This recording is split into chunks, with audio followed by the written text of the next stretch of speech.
ഈ അംബാനിന്റെ 150 കോടിന്റെ വീട് പറഞ്ഞാൽ 15,000 കോടിന്റെ വീട് പറഞ്ഞാൽ ബോംബെയിലെ ഒരു ചെറിയ സ്ഥലത്താണത്. ഈ ദുനിയാവ് എത്ര വിശാലാണ്. ഒരു ചെറിയ മൂലക്കുള്ള പെരക്കാണ് 15,000 കോടി. അവസാനം നരകത്തുനിന്ന് ഒരു ചങ്ങായിന്റെ നരകത്തിന്റെ ലാസ്റ്റ് നരകം മൂടുന്നാണ്. പിന്നെ നരകം തുറക്കൂല. അതിലുള്ള ഒരു കാലാകാലയിലാണ്.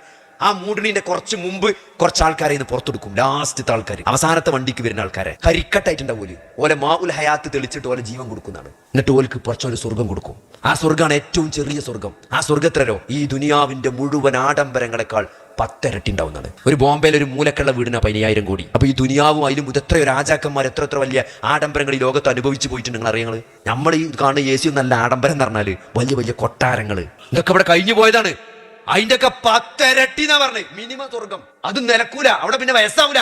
അവിടെ കൊണക്കട്, പ്രമേയം, പ്രഷർ വരൂല, സ്ട്രോക്ക് വരൂല, ക്യാൻസർ വരൂല. അവിടെ ഒരു സങ്കടമില്ല. ഒറ്റ സങ്കടം ഉണ്ടാവുള്ളൂ സ്വർഗവാസികൾക്ക്. എന്താ അറിയോ, മേലേക്ക് ഇങ്ങനെ നോക്കുമ്പോൾ കുറച്ചും കൂടി നല്ല കാറ്റഗറിക്കാരെ കാണും. അപ്പൊ തോന്നും കുറച്ചും കൂടിയൊക്കെ ദുനിയാവിൽ പണിയെടുക്കുന്നു. എന്തായാലും ആണല്ലോ, ആ ഒരു സങ്കടമാണല്ലോ, വേറൊരു വിഷമം അവിടെ ഉണ്ടാവില്ല. അപ്പൊ അതുകൊണ്ട് സഹോദരങ്ങളെ, നമ്മൾ ഈ ജീവിതത്തിൽ ഇപ്പം അവസാനിക്കും. നമ്മൾ നിരാശരാകണ്ട. ചെയ്ത പാപത്തെ പറ്റുന്ന ഒരു വിഷമം വേണ്ട, പടച്ചോൻ പുറത്തുവരും.